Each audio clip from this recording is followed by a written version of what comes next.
Assalamualaikum sahabat mahasiswa, selamat berjumpa kembali dengan saya Latifah dalam kelas online perpajakan internasional. Belajar pajak sering dianggap rumit dan bikin pusing, tapi di sini kita akan belajar pajak dengan cara yang lebih sederhana dan aplikatif, dilengkapi dengan latihan soal. Mari kita mulai belajar.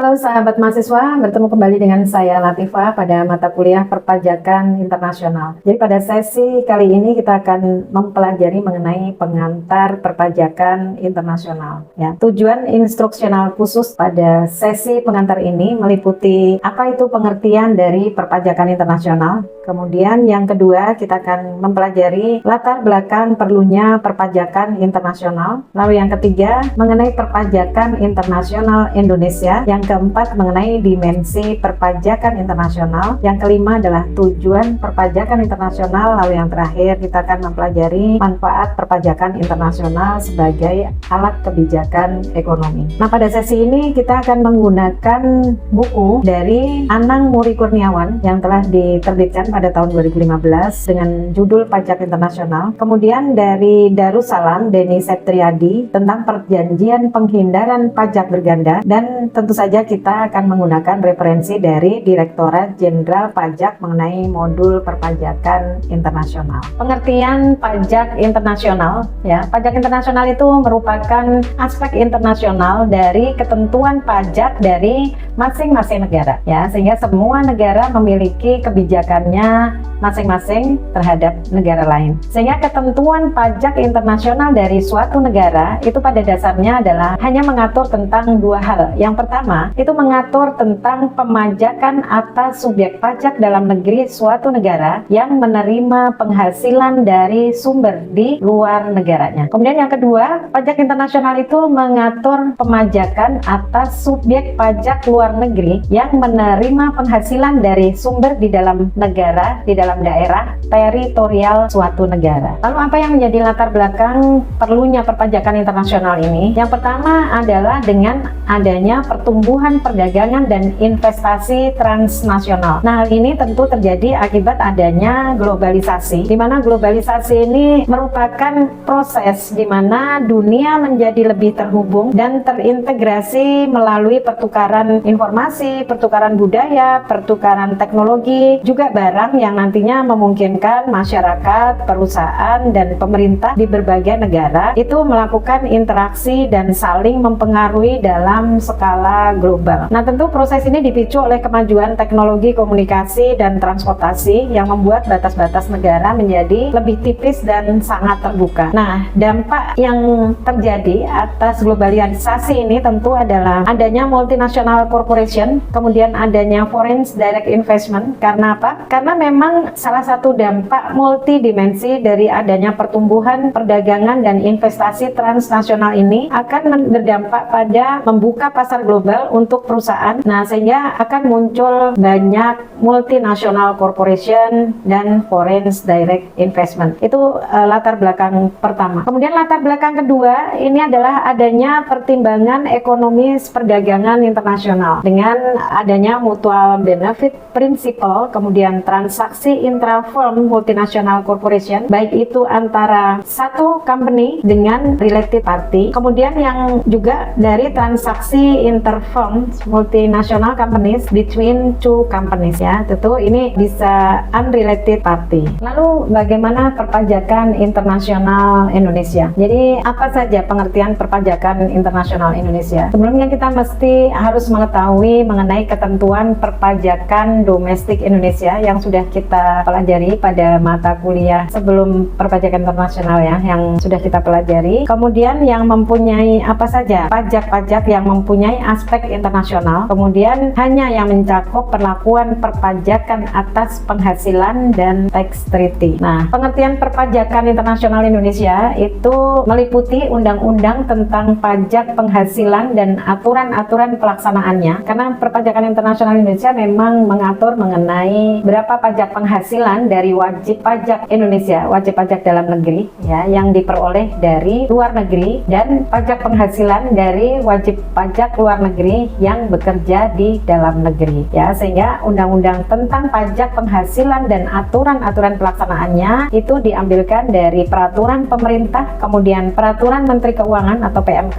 juga peraturan Dirjen Pajak. Kemudian yang mengatur pelakuan pajak itu ya, yang mengatur atas penghasilan yang bersumber dari Indonesia yang diperoleh oleh subjek pajak luar negeri dan penghasilan yang diperoleh subjek pajak dalam negeri dari luar negeri. Nah, termasuk tax treaty antara Indonesia dengan 58 negara mitra. Ini per 1 Januari 2008. Jadi yang sudah membuat agreement tax treaty dengan Indonesia itu ada 58 negara. Nah, perpajakan internasional Indonesia dalam Undang-Undang Pajak Penghasilan itu subjek pajaknya adalah diatur dalam pasal 2, 2A dan pasal 3. Kemudian objek pajaknya itu meliputi pasal 4 ayat 1, pasal 5 ayat 1, pasal 26 ayat 1, ayat 2 dan ayat 4. Kemudian menghitung pajak penghasilan terutangnya itu dengan pasal 16, pasal 17 ayat 1B dan pasal 26. Kemudian bagaimana cara melakukan kredit pajak luar negeri itu sesuai dengan pajak pasal 24. Kemudian anti penghindaran pajaknya pasal 18, lalu tax treaty pasal 32A.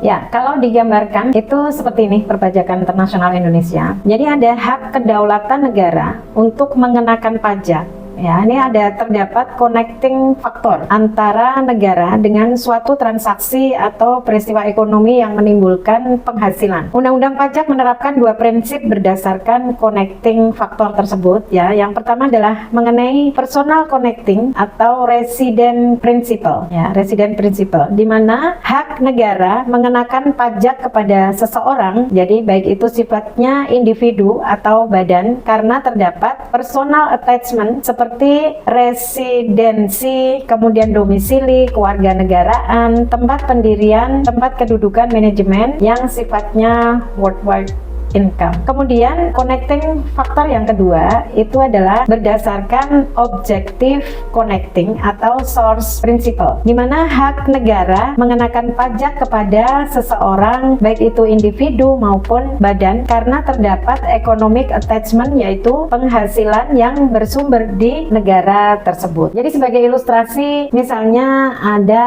Ali, seseorang bernama Ali itu dari negara D ya, berdomisili di negara D, lalu dia melakukan investasi dengan melakukan penyetoran modal di negara S pada sebuah perusahaan bernama X Corporation ya. Coba diskusikan dimensi dan prinsip pemajakan apa yang diterapkan agar negara S ya, negara di mana Ali melakukan investasi ini dapat mengenakan pajak atas dividen yang diperoleh oleh Ali. Kemudian yang kedua, bagaimana dimensi dan asas pemajakan yang diterapkan agar negara D juga dapat mengenakan pajak atas dividen Ali ini ya. Ingat bahwa Ali berdomisili di negara D dan melakukan investasi di negara S. Jadi bagaimana dimensi perpajakan internasional ini ya. Jadi kita akan buat dalam bentuk tabel bagaimana dimensi perpajakan internasional. Ini adalah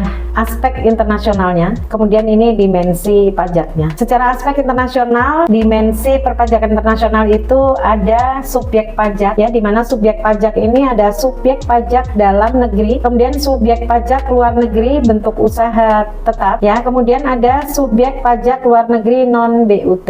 Nah, objek pajaknya untuk subjek pajak dalam negeri tentu ada pasal 4 ayat 1 minus ayat 3. Kemudian untuk subjek pajak luar negeri dengan bentuk usaha tetap itu pasal 5 ayat 1 poin A, B, C. Kemudian untuk subjek pajak luar negeri non BUT itu pasal 26 ayat 1, ayat 2, ayat 4. Nah, kemudian ada aspek pengurang dari subjek pajak dan objek pajak ini. Pengurangnya untuk subjek pajak dalam negeri pasal 6 dan pasal 9. Kemudian untuk faktor pengurang, untuk pengurang atas subjek pajak luar negeri bentuk usaha tetap itu pasal 5 ayat 2, kemudian minus ayat 3 dan pasal 6. Kemudian selanjutnya dari pengurang untuk subjek pajak luar negeri non BUT itu tidak ada ya.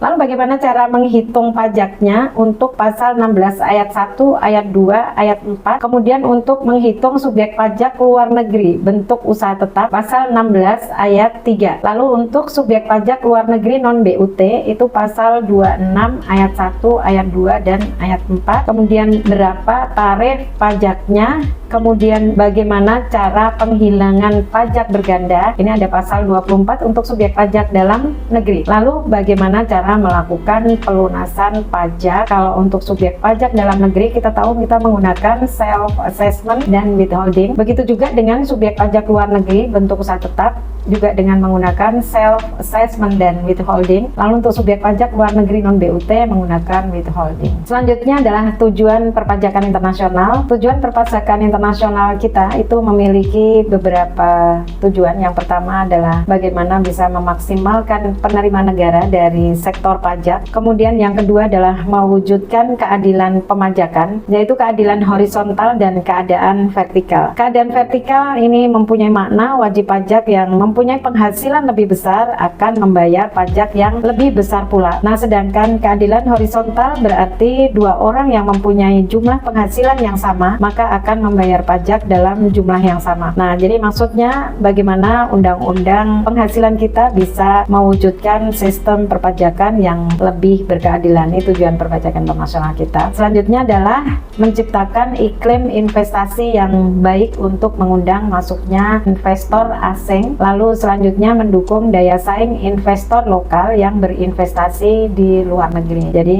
jangan sampai pajak penghasilan yang dikenakan atas investor asing di negeri kita, pajaknya akan lebih tinggi dari negara asal mereka. Begitupun sebaliknya, investasi yang dilakukan oleh wajib pajak dalam negeri di luar negeri akan dikenai pajak yang lebih tinggi dibanding di Indonesia. Lalu yang terakhir dalam pengantar perpajakan internasional ini adalah untuk mengetahui manfaat perpajakan internasional. Nah, manfaat perpajakan internasional ini adalah merupakan alat kebijakan ekonomi. Nah, dengan menerapkan ketentuan perpajakan internasional yang netral atau tidak netral untuk mempengaruhi arus modal. Kemudian yang kedua adalah untuk mempengaruhi arus pergerakan manusia, dan yang ketiga adalah mempengaruhi penyediaan jasa. Nah, bagaimana alat kebijakan ekonomi dari perpajakan internasional ini bisa mempengaruhi arus modal? Yang pertama adalah capital export neutrality, di mana modal domestik akan menanggung beban pajak yang sama dimanapun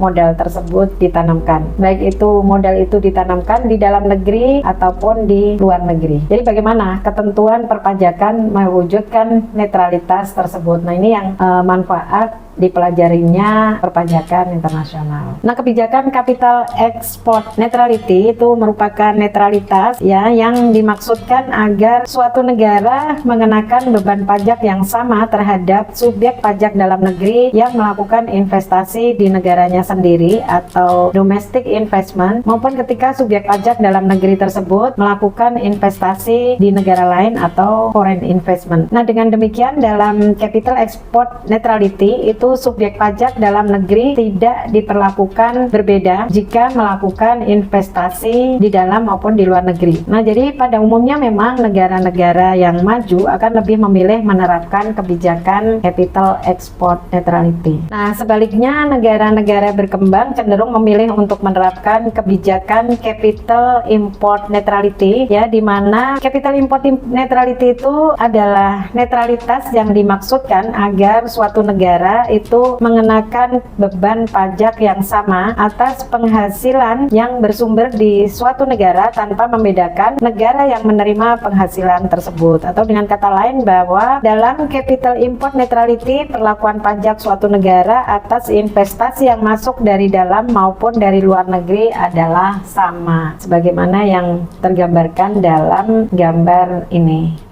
Ya, demikian tadi yang bisa saya jelaskan mengenai pengantar perpajakan internasional ya, mulai dari pengertian kemudian sampai pada manfaat perpajakan internasional. Sampai jumpa.